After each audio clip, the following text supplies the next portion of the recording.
It is Wednesday, August 26, 2020, and you are tuned into DIRTRACKR Daily. I'm Justin Fiedler. After starting the season with Cale Thomas and then moving on to Jason Solwald for a few weeks, the John Trone 39 Sprint Car in Pennsylvania will have another new driver this weekend. According to SprintCarUnlimited.com, Indiana driver Justin Peck will take the seat this weekend against the All-Stars at Williams Grove, Lincoln, and Bedford Speedway. If things go well, it could turn into a ride for Peck for the remainder of the season. Justin Peck has 14 starts with the All-Stars this season with a best finish of 4th, which he did twice at Red Dirt Raceway in June and the most recent race at Plymouth Speedway, filling in for Paul McMahon. Peck had 10 Central Pennsylvania starts with the All-Stars in 2019 as well. Jumping into kind of some more analysis, one of the things I've kind of tried to accomplish with this podcast, and it was even one of the ideas behind the origins of Open Red, was to do a better job of telling the season-long story of some of these dirt series. I feel like as a whole, those that cover dirt racing regularly get very much caught up in single races and events, kind of lose sight of the evolution of the full season. Certainly not blaming anyone for that. You know, there's so many events spread throughout the calendar. It's really a very easy thing to do. I talk about points a lot and kind of the shifts and things because I think it's important to do so to understand how these championships play out. So in the spirit of that, I kind of wanted to take a deeper dive into the World of Outlaws Sprint Car Series season up to this point, and just kind of take a look at where things are and you know, see maybe where we're going. Following the weekend in North Dakota, the top 5 in the standings are only separated by 92 points right now. I tweeted this morning that I think this might be the most exciting World of Outlaws championship fight ever. And going through the standings over the history of the series, the numbers kind of seem to back that up. Kyle Larson has kind of overshadowed some of that a little bit, I think. You know, he's won so many races across these different series and has kind of just been the story in dirt racing this year. But there's so many other things going on, and this World of Outlaws title fight is definitely one of those things that should be a little bit higher up the list, I think. There have been several years where the top 2 were tight all the way to the end. We certainly saw that last year with Brad Sweet winning by 4 points over Donnie Schatz. 2013 when Darren Pittman beat Donnie Schatz by 14 points. You know, or even back to like 2009 when Schatz beat Jason Myers by 19 points. But during no season has the fight been so tight between so many drivers this late in the year, with 5 guys right now really tight there. Obviously the season has been affected mightily by COVID. You know, there's going to be fewer races run for the whole season. There's been fewer races run even up to this point. So the season will probably end up being about 20 races shorter this year than it was last year. Through this date in 2019, the Outlaws had completed north of 50 nights. In 2020, there have only been 34 nights so far. If the rest of the schedule goes off without incident, there are only 18 nights remaining. So that means there is more pressure than usual to be good on an individual night. Looking at each individual driver, Logan Schuchart is the current points leader, and for good reason. While he doesn't have the most wins on the season, he has been incredibly consistent and has had fewer stumbles than his competition.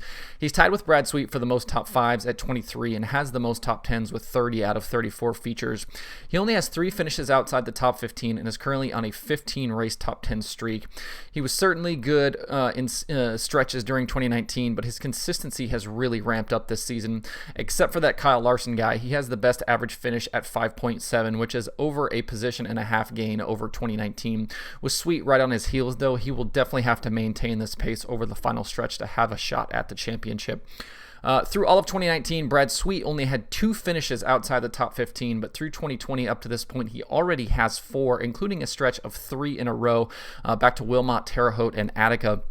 His 7 wins, 23 top 5s, and 29 top 10s have kept him in the fight, though, with Schuchart, despite his bad luck, with those 2 only separated by 8 points currently. Down the stretch, the problem for Schuchart will be Sweet's ability to go on serious runs. When the 49 team is really on, they can do things like go 13 races in a row, finishing in the top 5, like they did from Lawrenceburg to Brown County in 2019.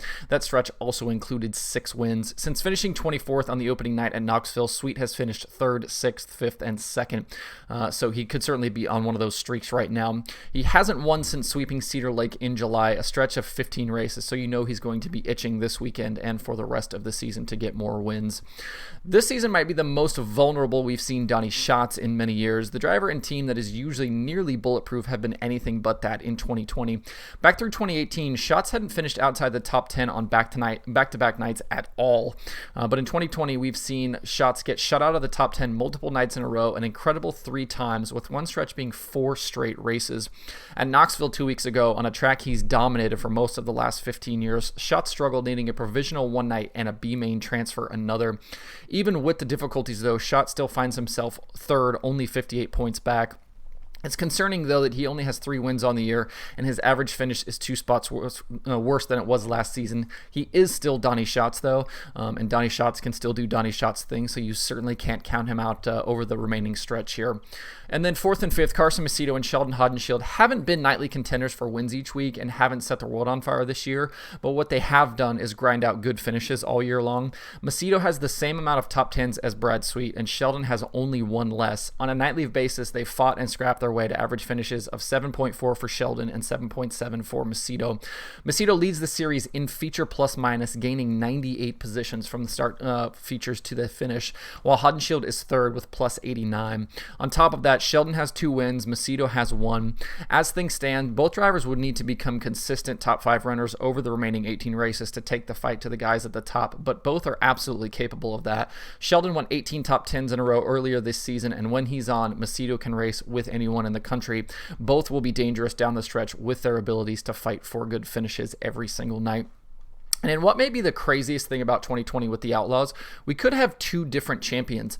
David Gravel's part-time NASCAR foray has kept him from 2 races so far, but the JJR team is tied for the lead in the team points with Shark Racing. I did mention that on Monday. Parker Price Miller has driven the 41 both nights Gravel was out, finishing 14th on the second night at Volusia back in February and 9th the first night at the Ironman at Pevely. That means those 2 finishes would see Gravel tied with Schuchart in the driver standings as well. Gravel and Philip Dietz are a potent combination and capable of winning any single night out. Outside of Kyle Larson, Gravel has been the Outlaws' best driver as of late. He could end up being the wild card driver here down to the finish.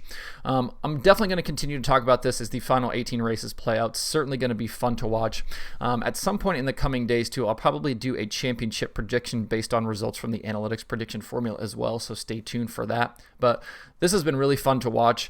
It's certainly something that I hope people are paying attention to, because we could be seeing history right now. This condensed schedule certainly is probably playing a part in this, but I think that's putting that much more pressure on these guys, which I think has created some issues for some guys and maybe elevated other guys, but it's certainly going to be a fun one to the finish here, so stay tuned for all of that. There's a new checkered pass today at worldofoutlaws.com from Kevin Eckert. This piece takes a look at 9-second laps through the history of the World of Outlaws. Check it out today if you're in the mood for some longer form reading. And if you're looking for some ear candy this week, there are a bunch of new podcast episodes from all of the different shows. Wing Nation has episodes with Barry Jackson, Kyle Larson, and Cole Duncan. Rip the Fence has Cody Swanson. The Dirt Nerds are talking Kyle Larson's dominance. QuickTime has an episode with Paul McMahon. There's a new Wednesdays with Wayne. And then Ohio Dirt has Tyler Street. And then Jeremy Elliott has Justin Grant and Tyler Ross. You can find those shows at sprintcarunlimited.com. You can find links to all of these shows and more over at dirttracker.com/podcast if you're looking for something to listen to. I'll take a look at the pay-per-view schedule for today. A number of shows across a couple of different platforms. Dirt Vision has Dirt Car Esports action from Fairbury Speedway 305 Sprint Cars. That's on iRacing stuff. That is on tonight at Dirt Vision. You also can get there's a pair of shows at Flow Racing. Besides USAC 24/7, they've got a bunch of kart action, 500, open wing, box stock, sportsman, a bunch of different stuff from Thunder Hill Speedway. And then they've also got 360 sprint cars, IMCA Sport Mods, dwarf cars, and vintage hardtops from Marysville Speedway in California tonight.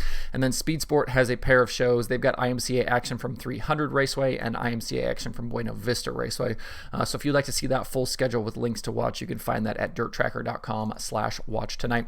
That's it for the show for this Wednesday. Hope everybody has a good day. You can find DIRTRACKR Daily on Apple Podcasts, Spotify, Stitcher, or where you get podcasts. Please subscribe, leave a review. You can also watch the show every day on YouTube and Facebook. You can email the show at info@dirttracker.com, and you can follow along at facebook.com/dirttracker, twitter.com/dirttracker, and the website itself, dirttracker.com. You can follow me personally on Twitter at Justin_Fiedler, and don't forget to sign up for the Dirt Tracker weekly newsletter. Thanks everybody for tuning in. We'll see you tomorrow for more Dirt Tracker Daily.